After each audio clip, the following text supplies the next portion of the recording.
We back, baby. All right, this is a week out from training camp. So what are we about to talk about? We're talking about training camp. All right, the mood is high. We have our franchise cornerstones secured until 2030. Now it's time to get to work. All right, we got rookies reporting, right? We got vets reporting. But in this episode today, could be rookie, could be a vet. We're talking about our count them, five standout players. All right, people who are in one position now, and we're expecting by week one they will be in a better position. They are standing out this training camp. Okay, July, August into September. Who is about to stand out? Stay tuned. It's Boy Green meets Wudi. Can you guys help us get a jet chant here? Yeah, going. Oh. Okay, right, yeah. Come on in. Yeah. Okay, let's go! J-E-T-S, Jets! Let's go! J-E-T-S, Jets! Let's go! There you go! Third Party Thursday. Chris joining us here on the program with a capital P here on the program. Jake Asman, come on down. How you doing, good sir? Wow, what an intro. I mean, Boy Green is known for having the intro, but Wudi, that was unreal, man. Thanks for the kind words, son. We are men of many names. My favorite Austrian Jets fan right there, Yeah. baby. Boy Green Meets Wudi.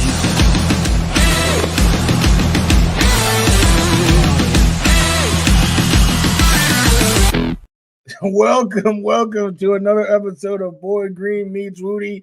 It is your boy James Wudi, and you already know my hair is down. The gloves are off.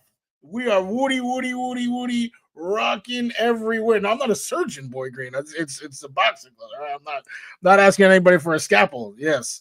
Shout out to Bradshaw for that comment that made me chuckle. And of course, this man right here, maybe he's a surgeon in another life. The boy who became doctor, who knows? None other than Paul Esden Jr. How you doing, my good sir?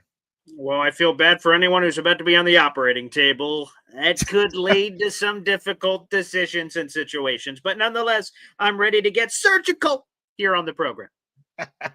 Yes, that eye, right? That surgical eye, the precision that everybody appreciates. We about to get with it, and we're about to dissect the New York Jets, if you will, what's going on in certain positions, and pick some guys that we feel like could lead. Let me not say lead the charge, but leapfrog. Let's say leapfrog, ribbit, leapfrog some people ahead of them on the depth chart, and really turn some heads. Turn some heads over the next couple of weeks. Well, speaking of ribbits, I'm ready to dissect this Jets roster like a frog in sixth grade science class, baby. So it's time to cut it on up. Let's go. Hey, let's get it. With that being said, Wudi, this was a show we were going to do on Tuesday, and then, the Jets want to break news, some Garrett Wilson action, and all of this all over the place. Show-offs. So we had no other choice. Garrett Wilson, Sauce Gardner's all over the place. All these players getting paid that we have to talk about on the show. So, hey, that's okay. We can pivot. We can adapt. We can move and groove. So, Wudi, would you like to go first or second? Which would you prefer? Oh, that's a really good question. Yeah. You know what? I'm gonna go second so that I can, drop it with the number one. We about to see. End on that fire number one note. Because I think we I don't know if my number one's on your list, but I know when I say his name, you're gonna be a fan. Ooh, interesting. Well, I love what Wudi just said because there is a key discernment that we must make in this list. This is not top 5 breakouts during the season. It's training camp exclusively. So this is a big show before the show. Who's the David Clowney of this group? Who are we about to find? Who are we about to discover? And that's what I'm excited about. So without further ado, Wudi, let's get to it. Number 5. Number 5 on the list. Number 1 in your hearts. I'm going to start off with Francisco Mauigoa the Miami linebacker for the New York Jets. Here's the thing. If you look at the linebacker depth chart, right, Quincy Williams, he's a top 10 linebacker on the Jeremy Fowler rankings. Very nice. Jamin Sherwood, honorable mention. Those guys are pretty good. But beyond them, it's a whole lot of who. I feel like an owl over here, Wudi. So that creates opportunity. And I'm telling you, now that we've gotten to training camp, we're at a different phase of the offseason, if you still even want to call it that anymore, because the physicality is about to pick up. The pads are coming on, and that is good news for Francisco Mauigoa. He is a physical thumper, and he has a chance to rise on up the linebacker depth chart. It could be as high as linebacker 3, right behind Quincy Williams and Jamin Sherwood. We'll see. The opportunity will be up to him, but obviously Steve Wilks, Aaron Glenn, they see the vision. They selected this man in April's draft. They envisioned how he would fit in this defense, and with the limited moves that they've made at linebacker, Wudi, I think there's a great opportunity here to cook. Hey, we might be in the kitchen. I'm not gonna lie. This was a mighty fine pick, and I think a common theme I would imagine, which is something you hinted at, is that the landscape is wide open. There's not an established, LB3, so to speak. And there you go. Like the path. I think that's something that we're gonna consistently talk about when we talk about our list, or the path. The path is definitely there for Mauigoa. Like you said, this regime chose him, so he might have the leg up on like a Zaire Barnes or one of these other dudes that are trying to impress a new staff. So this is, can't lie, this is a good choice. So credit where credit is due. I'm going to be honest, Wudi, I didn't expect any credit from you whatsoever on this episode. So we're already off to a pretty sterling start. There's no question about it here. As you get to the number 5 guy, again, with all the physicality of training camp and everything that includes, Wudi, I just think he has a chance to, it's a little harder to stand out in the spring, and you will see that represented throughout my list with a couple of different guys. But that's one in particular that I could imagine with where training camp is going that can help certain players that are there. Well, allow me to say a name that you're going to give me no credit for. No. Okay. Number 5. This is a guy who, stand out or breakout is kind of a relative term. Right now, I think, some of you, when you think about this person, you're also thinking about these scissors right here. Oh, boy. But I think this person in these next few weeks will establish themselves as somebody who does not need the scissors, but just needs to, get solid snaps. And that person is my projected tight end 2, Jeremy Ruckert. Okay, I think Ruckert is in for a, bounce back. If you want to say he had a terrible year, I feel like, again, the story of his whole career is that he's been buried, on the depth chart. But this is somebody who, when he was drafted, I was a big fan of. His stats weren't, off the page, but he shared a field with, Garrett Wilson, JSN, Marvin Harrison Jr. If you look at what all those guys have done in the league, all those first round receivers. If you're a coach with those 3 receivers, how many plays you dialing up for Jeremy Ruckert to catch the ball? So that may lead to why his stats are what they were. But on the film, you saw somebody who was comfortable as a ball carrier, a good blocker, and we haven't seen, we've seen flashes, right? There were times in the Uzama Conklin era where I was like, "Ooh, give Ruckert more reps. He's doing a good job blocking." We've seen him, bend low for some catches. We've seen him have a couple of catch and runs, but we've never consistently seen it all together. Well, guess what? Now Justin Fields, his college QB is back. The vibe in there. I feel like, Ohio State is getting represented more in the locker room. Josh Myers. So the vibe points to a time where now Ruckert can kind of, feel more comfortable, feel more at ease. His OC is not a buffoon this year. We assume, right? We hope, he's not. So with all that being said, I feel like this is the time for him to reach his potential. And just off the bat, I don't think Stone Smart's potential, Stone Smart to me is Stone Smart. What we've seen is, pretty much what we're going to get. But for Ruckert, I think there's stuff untapped. So I think he will do some work to secure that TE2 spot. Yeah, Jeremy just missed the list for me. Just missed outside. Just missed out on the top 5. Was he 6? Was he 53? We're never going to know, Wudi. 55, maybe? I don't even know. I have a guess. Who knows where he could have placed on the list. But I appreciate the Jeremy Ruckert love here on the show. So thank you very much. Thank you very much for Jeremy Ruckert here on the list. Okay, Wudi, let's get to somebody else. Number 4. This is a guy, and I just mentioned it earlier, Wudi, just a second ago. I was like, where is the David Clowney of this group? This wide receiver pops up out of nowhere, and that name to me is Tyler Johnson. I see the 16. I'm like, is that Brad Smith? Seeing, that's a high bar, high expectation for one Tyler Johnson, but I was trying to think of the receiver that has a chance to just surge through. Again, we sort of talked about it at linebacker. There's a couple of names, and then there's a lot of opportunity. There's even less of that at wide receiver. There's Garrett Wilson, and as we've continued to talk about, a lot of unknown, a lot of mystery. There's a couple of the older guys, Alan Lazard, Josh Reynolds, a couple of the younger guys, Arian Smith, Tyler Johnson, Malachi, Corley, and some of these other guys. But the one that really intrigues me is Tyler Johnson. I'm curious what he can bring. Obviously, the Jets saw something in him to identify him early. Where does he fit?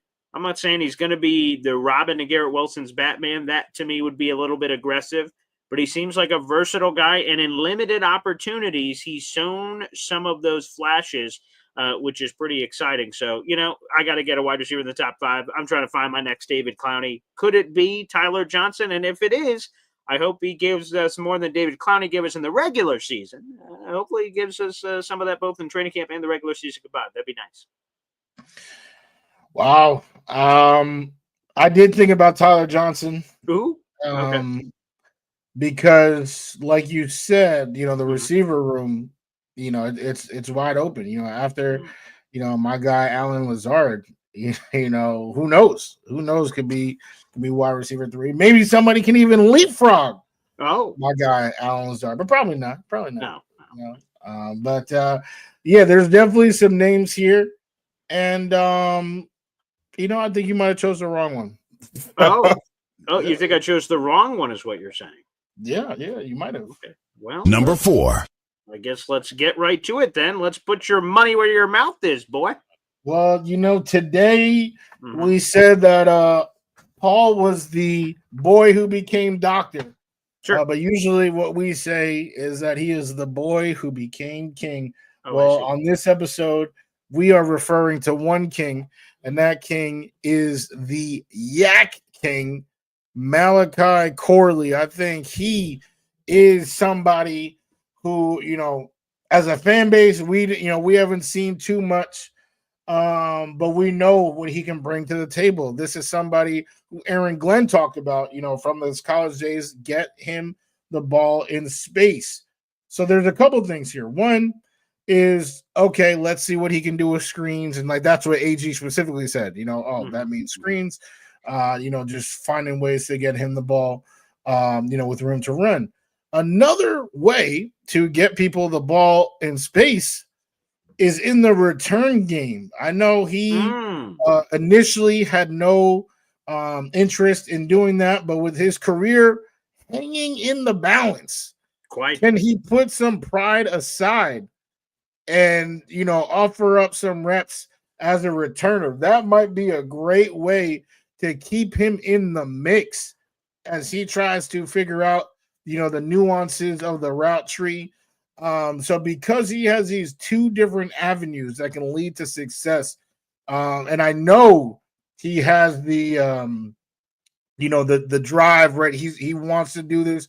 This is something that you reported on, Boy Green, on heavy.com, how he's trying to, prove the naysayers wrong. Yeah. So I think his motivation, the combination of his motivation, his ceiling of talent, and the different avenues that he can utilize that talent, I feel like, we're in for a, assuming that he's all healed up from injury, which it seems like he is. I think we're in for a really nice solid weeks for Malachi Corley to establish himself as a player that needs to be a part of this team. And a big piece that we talked about earlier, I mentioned the physicality. Look at this man.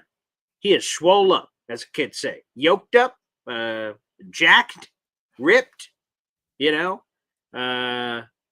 Whoa, I gotta avoid that one word. That would have caused unrest in the comment section as I was trying to think of the right words to use. That may have we're driving down the road and that may have gone down a dark road. So let me avoid that word I was gonna say. But what all the kids are saying. I think the physical Corley, it was hard for him to stand out in spring. One, because he was hurt. And number two is, to be honest, Corley doesn't stand out outside of looking physically standing out. He's not standing out in the drills that are happening in the spring.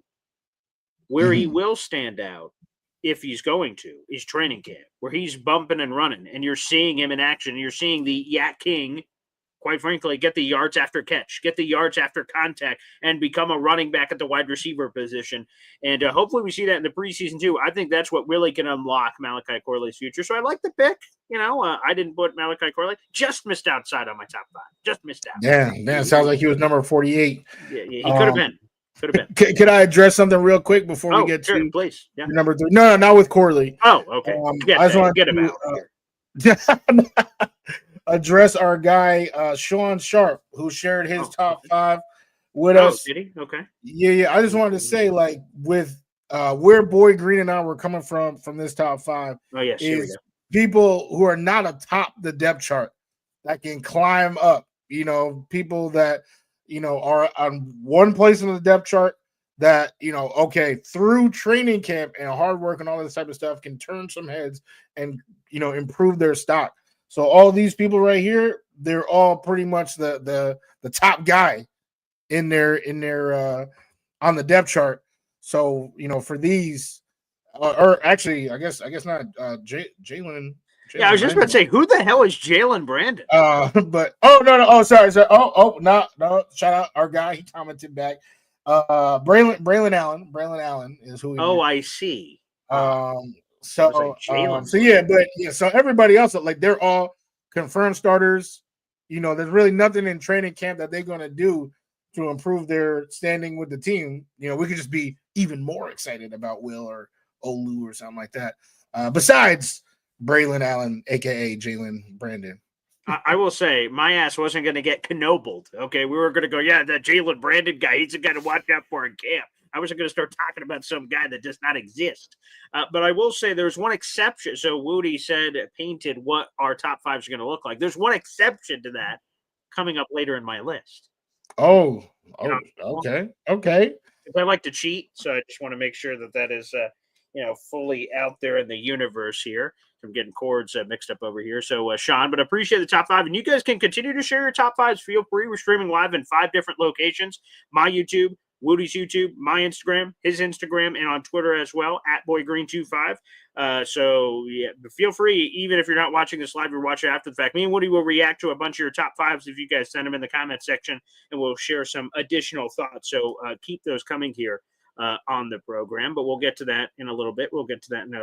But Woody, number 3. Let's get to this guy, another famed member of the Hurricanes. It is Tyler Barron, baby. And here's the thing.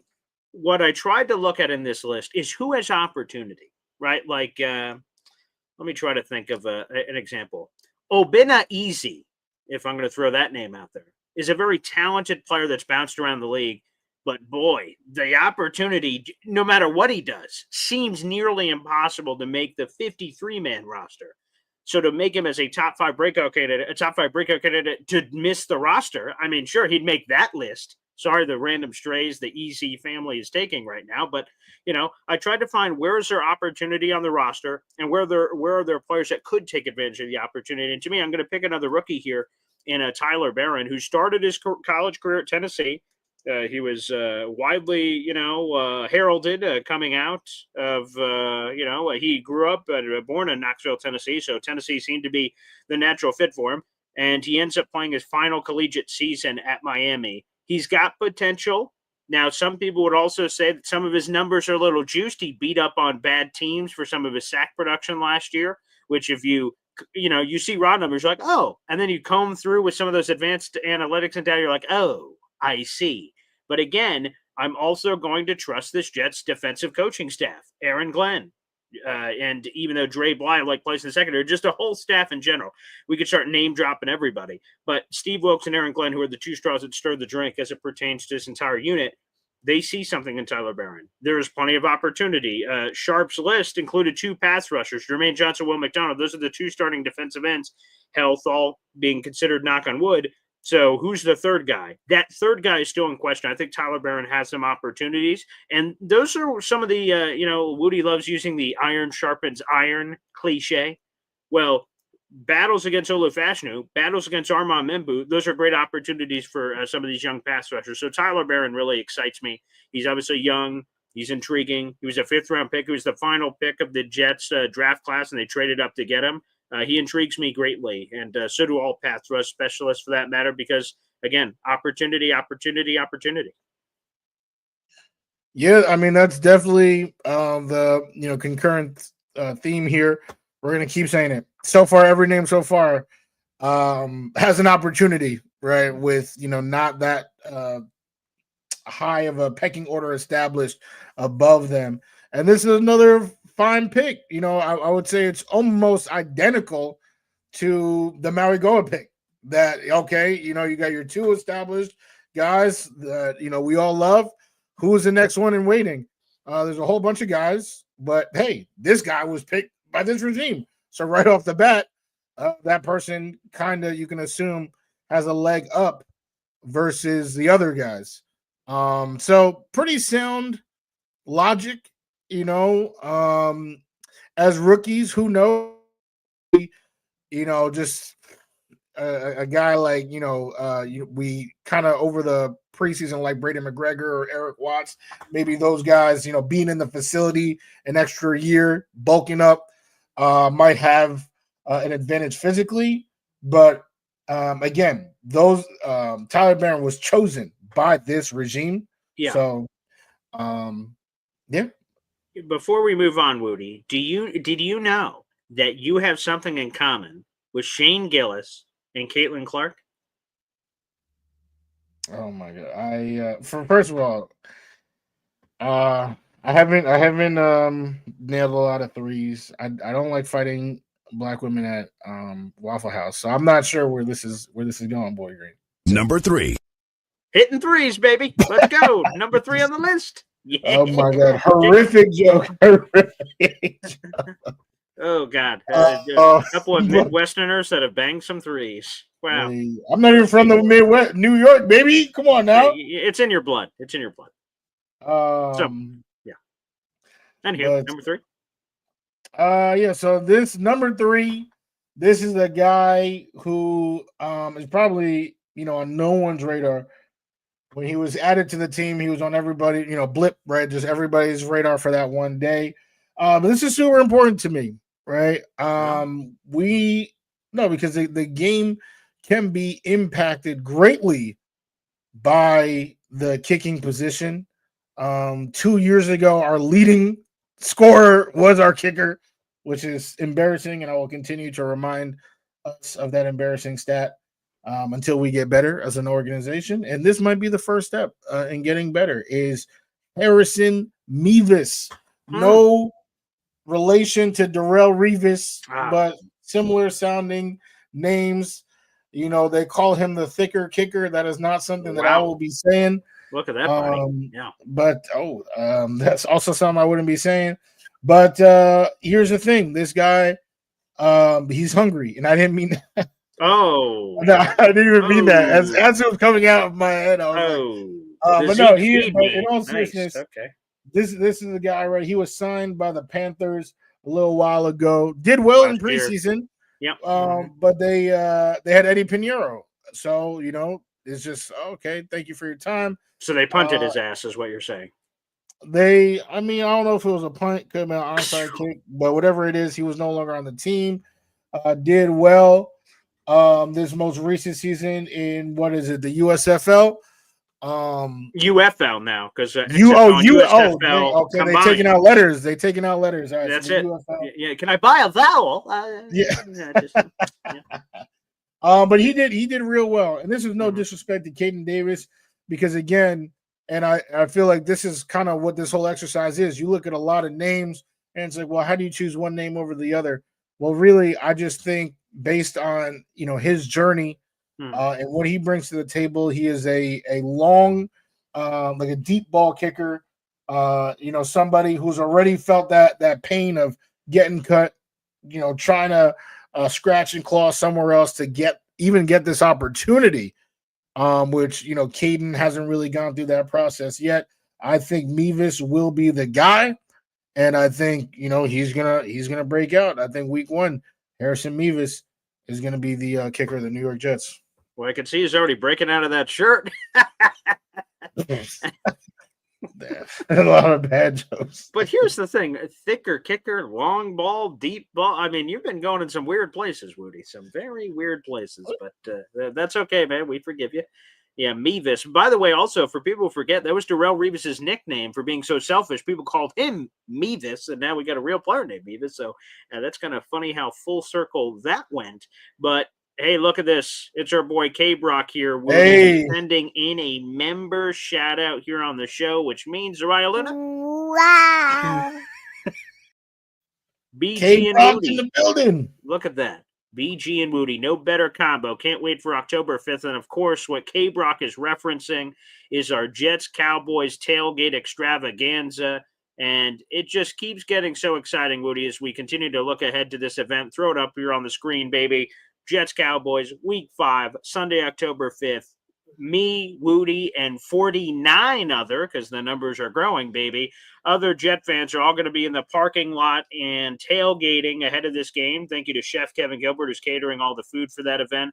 We're going to have games. We're going to have great conversation, some Hep song music, some Wudi, kind of riling up the crowd, dropping beats. I heard he's dropping like an original rap solo or something at this tailgate, which is going to be great. That's something I haven't talked to him about, but I'm just going to kind of throw him out there and see what he could do. If he could spit on the mic, that'd be great. It's going to be spectacular. And again, I continue to champion this. This is available for another 2 weeks, people. Another 2 weeks. So get it while the getting's good. We are giving away everything on the left side of your screen if you're watching. 2 tickets, Jets Cowboys, Section 228A. 2 tailgate tickets, food catered by Chef Kevin Gilbert before the game, water and select alcohol before the game, 2 Jets Cowboys commemorative t-shirts, and all you have to do to be eligible to win that prize pack, which is worth over $600, is subscribe to my channel. Free to do at BoyGreen25. If you're watching on Twitter or Instagram or another place, make sure you come over and subscribe. That's www.youtube.com/BoyGreen25. Feel free to do so. And make sure you do it on Woody's as well. At Take Flight Talk. TAKEFLIGHT TALK. That is the way to do it. So make sure you subscribe to that channel as well. Both of those are free to do, and it's New York Jets content, so you're welcome for subscribing. And then send in a $20 raffle ticket. You can either spend $20 on the YouTube channel here on my channel, super chats, super stickers, things of that nature, or PayPal or Venmo, $20. Put your first and last name, a good email for you, and say it's for the Jets Cowboys tailgate. You can have a chance to take you and a friend for $20 to an NFL game. And not some slapdick preseason game. This is Jets and Cowboys, baby. This is the real deal. You got 2 teams that'll be, fighting in the proverbial octagon of MetLife Stadium, which is going to be a lot of fun. So people, we're giving away these tickets. It's going to be an awesome opportunity for somebody. Someone's going to win this. And as you can see on the scrolling ticker, that is everyone who has entered so far. So good luck to everybody. Continue to enter. And I want all of you guys to have an opportunity, because $20 could change your life. We'll see. You could buy multiple raffle tickets if you'd like, and you are eligible. The more you have, the better opportunities you have to win it. But all you need is 1 ticket to have a chance. So awesome stuff there. And thank you, K-Brock, for the shout out there, Woodster. Absolutely. K-Brock, our guy. Can't wait to meet him October 5th. Can't wait to meet a lot of you in the comments October 5th. And just chop it up. Chop it up. I got a shot with Bradshaw that we got to do. After he, hands me a little bit of cash. It's a great time. I'm so excited. Okay, there you go. I can't wait. All right, it's time for a hot heaping number 2. Number 2. Oh, my God. Sorry how blunt that was. I didn't really think about how to execute that one. That one just sort of happened. Well, let's get to number 2 on this list. And this person you may see on the screen like, who the hell is this? Who is this guy? Phidarian Mathis is his name. And he's a guy that's been on the New York Jets since late last year. He's 27 years of age. We share the same birthday, for Pete's sake, which just makes me feel old when there's a player on the Jets roster who's several years younger than me and in the NFL and doing things. What have I been doing with my life? That's perhaps a different show topic. But Phidarian Mathis here, he's 27 years of age. He's a former second-round draft pick, a top 50 pick in the 2022 NFL draft. 2022 is historic for the Jets, not as historic for Phidarian because it hasn't really worked out at the NFL level. But the reason it hasn't worked out for Phidarian is injuries. He just hasn't been healthy. But when he's been healthy, he's shown some of those pops.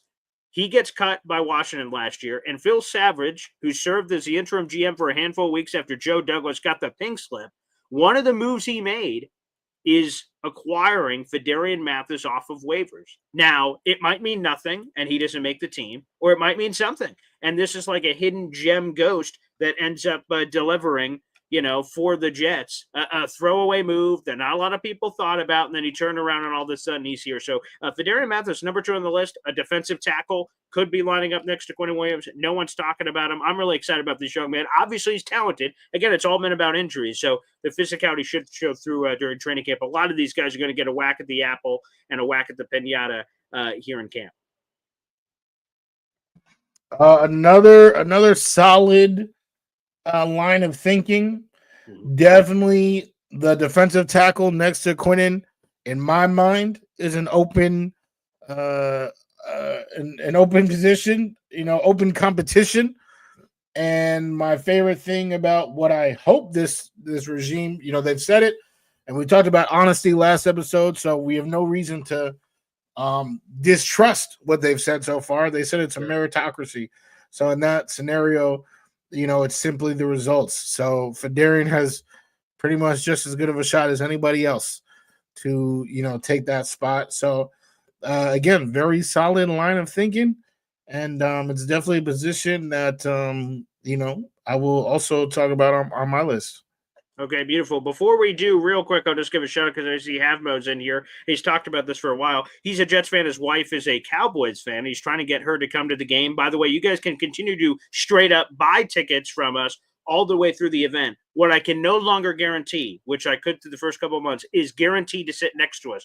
The sooner you guys do it, the better your chances are. If you reach out to me, Havmo63, you reach out to me as soon as the show is over, say, hey, Paul, me and my wife are in. We want to do this. I'll reach out to my Jets person and say, hey, do we have any tickets that are literally right next to us to continue? She will tell me yay or nay, and I'll be able to deliver that to you. That I can no longer guarantee. But obviously, we just got a 51st person, and they were able to join our group, so there is still spots available. If you do just want to tailgate, you end up not getting to buy the tickets. You do have to buy tailgate tickets from us separately. That's also, the sooner you do it, the better, because eventually that will close off, and Chef Kevin Gilbert will only be cooking for a certain amount of people, so keep that in mind as well. Havmo as well. So please, please, please think about that as well. All right, let's go to it here, Woody. Let's give it a Number 2. This is...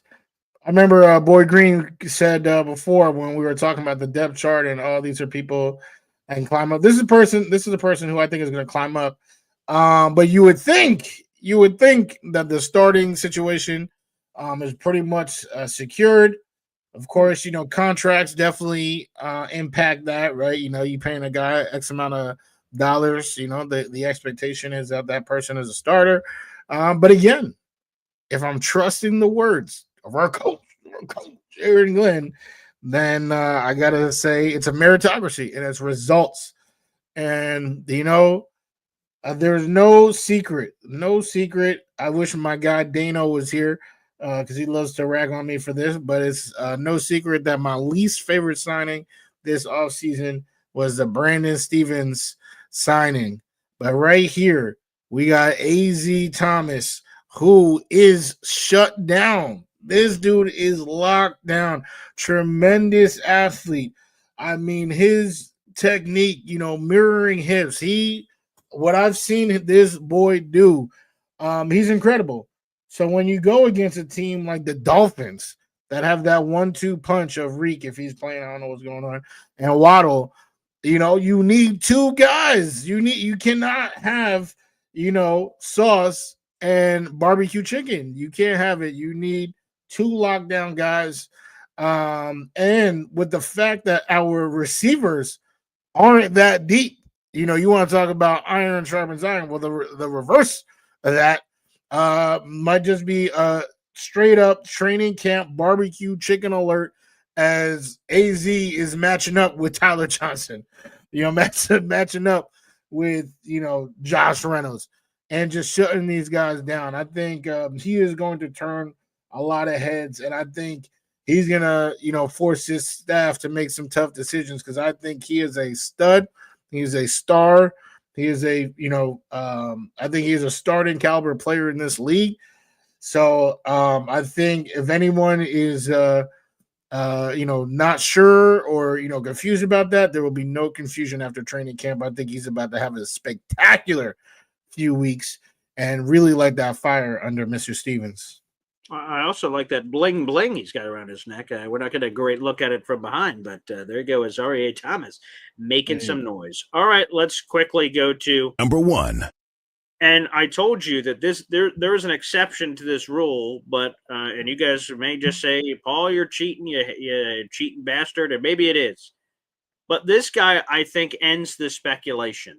There's been a lot of noise that, Josh Myers, he's coming for the job. I think Joe Tippmann shuts that all down in training camp by not having any problem snapping the football, confidence, being the guy. He's been the guy for several years, and he's going to continue to be the guy. With the Wisconsin waterfalls, you see the hair flowing from his shoulders and flowing over his head there. The Wisconsin waterfall, I think he, in terms of breakout, we all know who he is. But there's been a lot of noises, obviously, that Josh Myers is coming for his job. And quite frankly, keep your head on a swivel, young man. Your job could get taken. And I think that's all malarkey. And I think that all ends in training camp. So just to be brief about it, I think Tippmann has always been the guy, and he'll continue to prove why he's been the guy.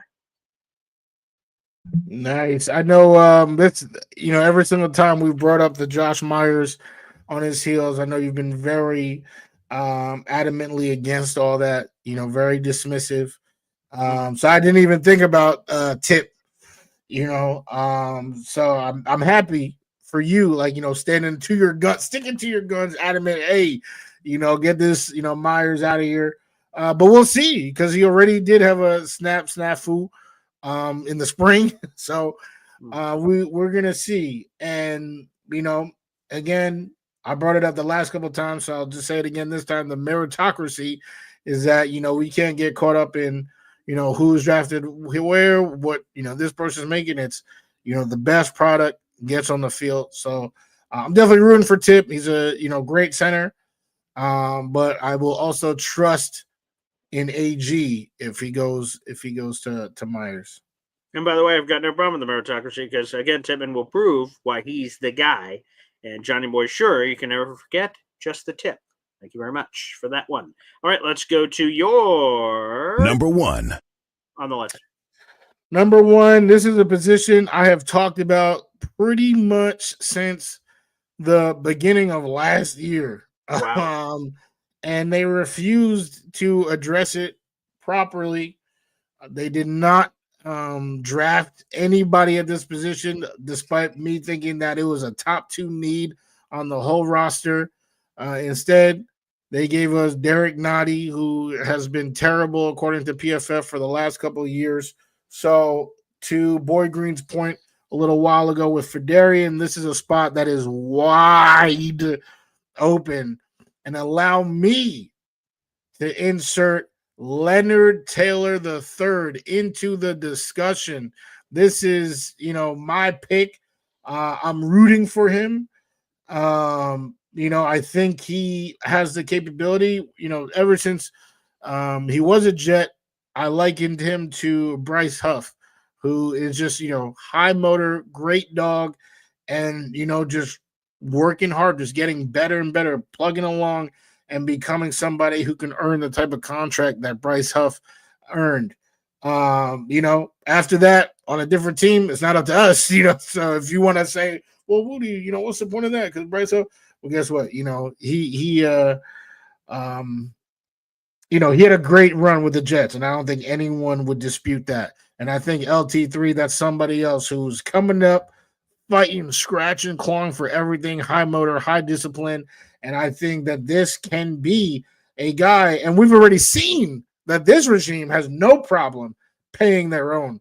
So this could even be a long-term solution next to Quinnen, if he can elevate his game.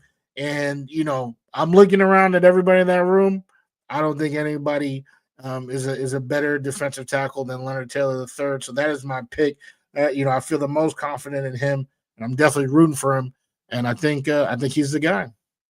Yeah, I agree. Incel Alon here is that LT3's issues are run stopping, not pass rushing. He showed a lot of pop in pass rushing. I'll be curious to see how he sort of, evolved his body and things of that nature this offseason.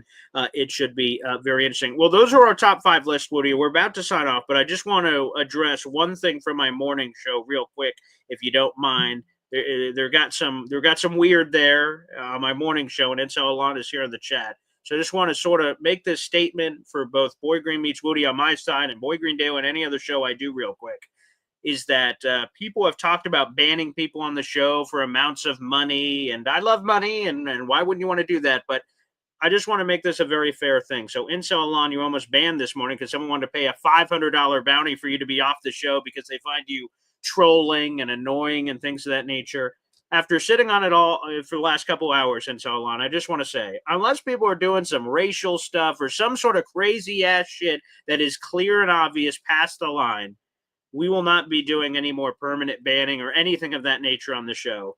If you want to do a temporary ban for fun and put someone in a hole or a shadow realm or grinder or any of that shit, I just want to say this, that's all fine. We could put people temporarily for saying stupid shit and holding people accountable. But in so long, I want to make sure you know this, that we won't be permanently banning people because people don't like other opinions. I love the fact that we can have different opinions on this show. So it took me a little while to think about all of it as it was all going on, but I just want to make that very clear. So you will not be permanently banned unless you give some obvious reason to. So just wanted to make sure I addressed that from the morning show today. And, again, I'm sorry that it took so long, but with $500, I was like, "Ooh, that's a lot of moolah." But I Paul, think with your brain.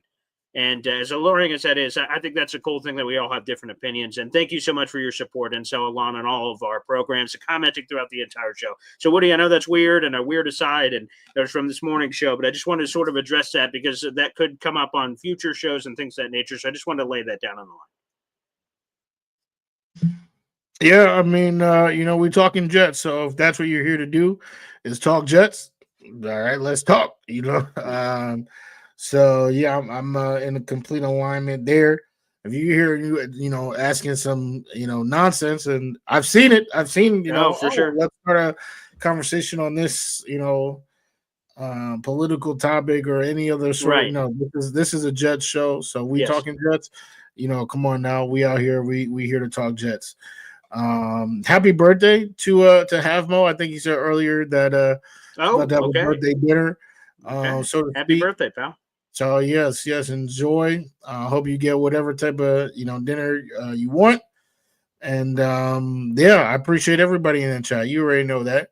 And last thing here, just because you were bringing up Havmo, I hope you and your wife were able to figure it out and join me and Woody for the Week 5 Jets Cowboys tailgate. It's going to be epic. Whether it's a tailgate, the game, both, however it works out, I hope we get to meet you. So future birthday hope, I hope that ends up working out for you. It'd be great to meet you and so many of the people in our chat. So I appreciate it. Yes, absolutely. And Mr. Bradshaw, I'm so excited. I feel like there's I'm just so excited because just to meet somebody and then automatically receive $100, just it's a great time. It's a great time. So I'm so excited about that. And everybody, big salute. Thanks for joining us. I will take a quick 10-minute run up the stairs or something to get my energy right because I'll be joining Jake Asman. That'll be simulcast on this channel and Jake Asman's channel. So the train keeps rolling. Chugga, chugga, chugga, chugga, chugga, chugga, toot, toot. So here we go. The Jets content train remains going forward.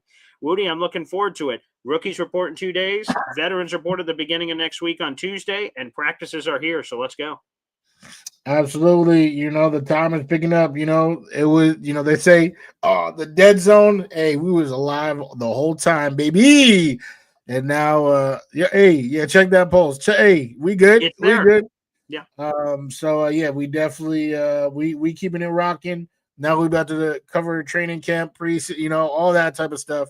So, we're going to keep it going. And shout out to the hardest working man in the biz, Mr. Paul Essen Jr., continuing to talk Jets today. One last plug. Please like our video and hit subscribe. Take Flight Talk here on the Boy Green channel, both of them. I'm trying to make a chase to 8,000 subscribers, and we want to keep piling them on for Wudi. He's an amazing content creator that puts so much hard work in, and I know sometimes you guys love him or you hate him. Hey, love or hate, that's the extreme. I don't want anyone to watch a show go, whoa, what an adequate program. I don't want anybody to be saying that. So show that love, show that hate, pity subscribes. We count all the same. So thanks everybody for tuning in. Wudi, we'll see you on Tuesday, brother. Hey, let's get it. See ya. Peace.